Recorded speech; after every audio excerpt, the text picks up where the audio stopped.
All right, Spence. I think we're looking good, man. I think once Shawnee gets the interviews and once I get those photos from Justin, man, we're gonna be all set. Let me get this call before we go on. Hello, Shawnee. What's up, brother? What? Because school closed, you weren't able to get that interview today? Oh man. All right, you think you might be able? All right, call me back when you know. All right, hold on. I got another phone call coming. Hold on. Be good, brother. Hello? Justin, yeah, were you able to get that photo? No? Why not? Justin, go back in. Just go back in there. Go back in there. All right, hold on. Sean's calling me back. I got to get him. Yeah, Sean.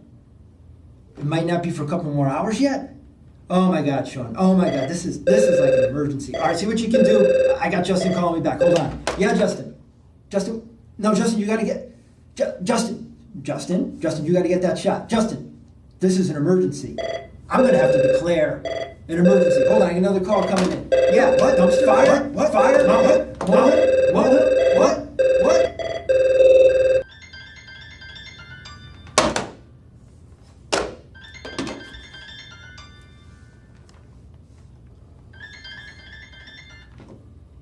Hello? Shawnee? Yeah, Sean? You are? Oh, good. Whew. So there is no emergency. I don't need to declare an emergency.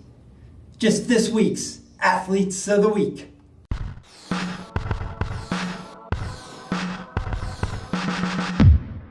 Good morning, good afternoon, good evening, whenever you may happen to be tuning in. I am Brian Carpenter, sports editor of the Mariner Record Journal, and welcome to the Week 7 edition of Record Journal Athletes of the Week, the President's Day edition. Got our man Abe looking over our shoulder, thank God. Hey, we are doing something new this week. We're kind of breaking with precedent, Spence. This week, it's the All the Young Dudes edition of the Record Journal Athletes of the Week. For the first time ever, we're just going with one gender, and we're going with 6 guys. Now, I think anybody who follows us pretty well knows that when it comes to the girls, we cover them very, very thoroughly. They do not get short shrift on our watch. But I got to tell you, this week, Spence, I got to tell you, dude, we had so many guys, and there were even more than 6. I'm like, you know what? We're going to go with the 6 guys. I've been thinking of doing this for a while, and this was the week to do it. We got 6 guys, but in the meantime, before we get to them, we're going to bring you our Week 6 winners, and they are both of them, from Southington. We're going to start with our boys winner. He is from the basketball team, Mr. Jared Kelly. We caught up with him on Monday. All right, this is Sean Krofsik with the Record Journal, and we're here with our male athlete of the week, Jared Kelly, Jr. from Southington High. Jared, how does it feel to be athlete of the week?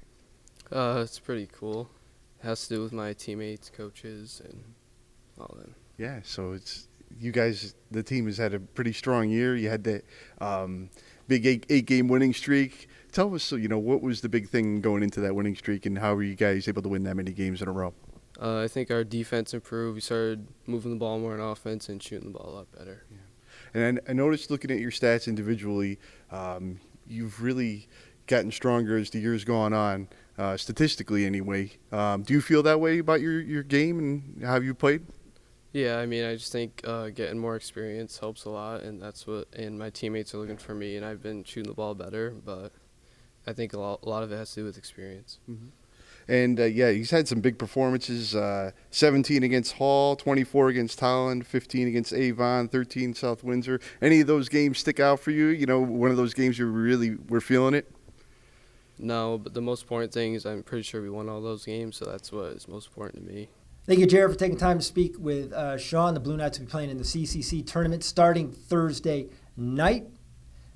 Meantime, we're going to bring you our girls winner, also from Southington. If you remember our nominees, you know who she was. She is Class L shot put thrower, Miss Trinity Cardillo. Shawnee.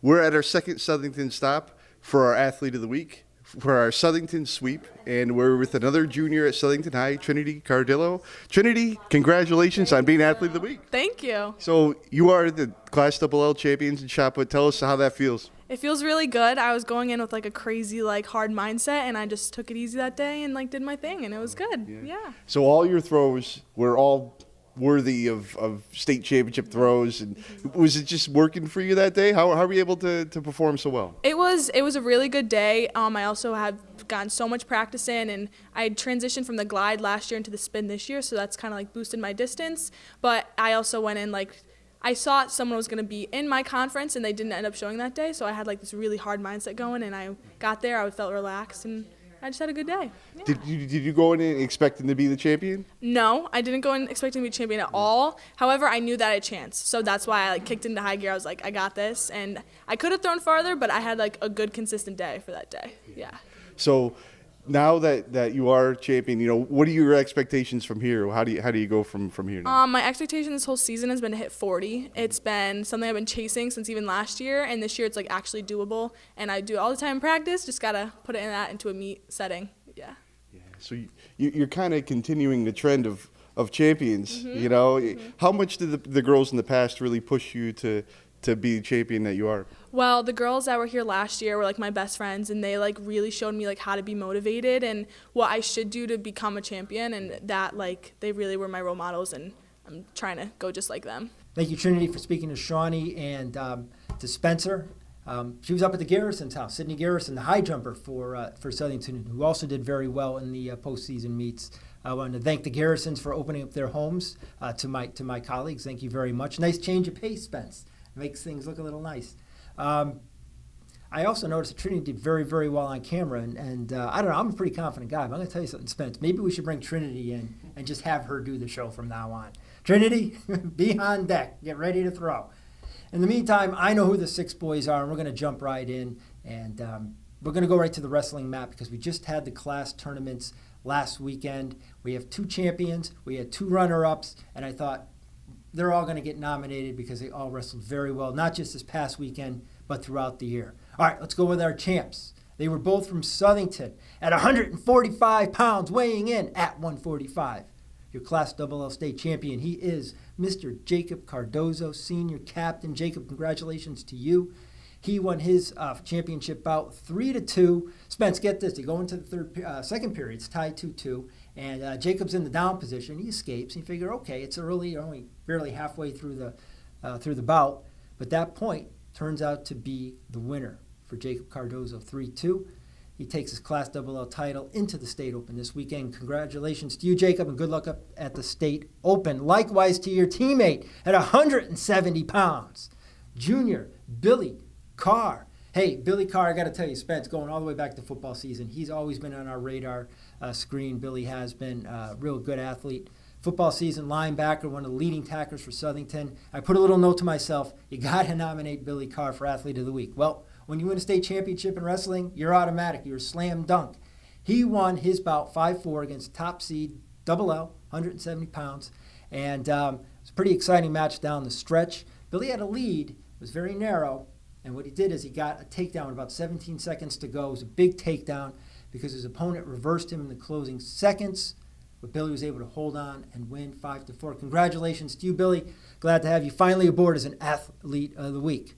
Hey, before we move on, Spence, you got to forgive me, man. I got to do a little water break here. Ask the wrestlers. You go 6 minutes, boy. It gets a little taxing on you. But I bet Trinity Cardillo didn't need to do a water break during her interview, did she? No, huh? Well, if Trinity didn't, dang it, then I'm not going to either.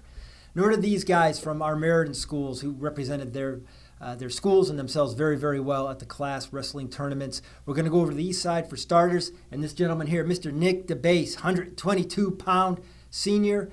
Nick was on our short list last week after the Platt Maloney match. He had a pin of Ryan Green in the rivalry match, and that was a big bout because Ryan Green is very, very good for Platt, and Nick Debase pinned him, and that was quite a surprise just because Ryan Green is that good of a wrestler. But for Nick Debase, it kind of pointed to what he could do in the postseason, and lo and behold, he's over at Bristol Eastern in the Class L tournament, just going right through the brackets, pin in the round of 16, pin in the quarterfinals. He has a 9-4 decision in the semis. He gets to the championship match as a number 6 seed. Fantastic, Nick. Now, Nick lost in the finals to the number 1 seed. He got pinned, but what a great run for Nick. He goes on to the State Open. He and his teammate Cody Talento from Maloney, we wish them well. Mr. Nick Debase, you are boys nominee number 3 here in Week 7. Our boys nominee from Platt, of course, the 120-pounder, the 100 career win man. He is Mr. James Rondini. Like Nick Debase, Jim was on the radar screen last week getting his 100th win in that Platt-Maloney match. But I figured, you know what? I know James is going to do big things in the postseason, and sure enough, He did, goes to the Class M tournament in Guilford. He gets pin in the round of 16, pin in the quarters, like an 8-zip win in the semis, loses to the top seed in the final. But again, a great run for James Rondini. Still only a junior. He has 100. I'm going to do the math, Spence. Hold me back. He had 100 after the win against Maloney. Had 3 more wins in the state tournaments. He's at 103. Only a junior. And one of his wins, the win in the quarterfinal, came by pin. And it capped a great comeback for James because he was down 6-2 in the first period. Came back, and he pretty much was just about even. He was down 6-5, and he stuck his kid in the third period, and he moved on to the Final Four, eventually the finals. James, it's a heck of a career you've had. Keep it going in the State Open, kid. We'll be watching you. All right, 4 wrestlers. We got 2 more guys to go. Who could they be, Spence? Do you know? You do, because I sent you the photos.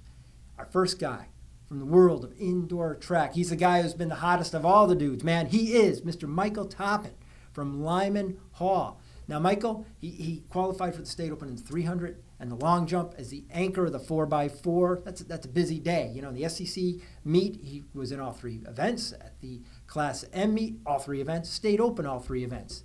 Best one is the 300. He is a school record holder, and in each stop of the postseason, he kept lowering his school record. You know, so everybody's out with their pencils and erasing what he did because it's changing almost week to week. Maybe Michael will do it again at the New Englands. For now, his school record stands at 35.63 seconds in the 300 with his 3rd place finish at the State Open. Michael, you've been having a fantastic season like many of the wrestlers you saw go before you. We've been watching you all year. Glad to have you finally aboard as an Athlete of the Week. And our last guy, who else? Of course, DeJuan, Ransom, Wilcox Tech. DeJuan, hey, he is number 1 on Meriden's all-time scoring list. Boy or girl basketball all time since they've been playing scholastic basketball in the city of Meriden. Here's a guy who has scored more points than anybody. He was 30 points shy of Roosevelt Scheider's city record of 1,984 going into last Thursday's home game. Kid's averaging 30, so you know he's going to get it on his home court, and he did. He scored 35. Boom. He breaks Rosie Scheider's record. 2 days later, out in East Hampton, he goes over 2,000, 24th player in Connecticut history, boys basketball history, to go over 2,000. First technical school player to do it. DJ Ransom, congratulations. And, of course, he's got more games. He's got 2 games this week. We're filming on Tuesday. They're playing North Haven tonight. They have another game on Thursday. Then they have the CTC tournament, state tournament. So who knows how much DJ is going to wind up with. I will say this, DJ, if you could, make it a nice round number that's easy to remember. Rosie Scheider's 1984 was really easy to remember. So make it something like 2,500. We're watching you, and DJ, good to have you aboard. And there you have it, folks, our 6 guys, all the young dudes. You see this video, it is Wednesday, it is 6. You have from now to midnight to go on and vote. And really, we're going with 6 guys because how do you say no to any of these guys?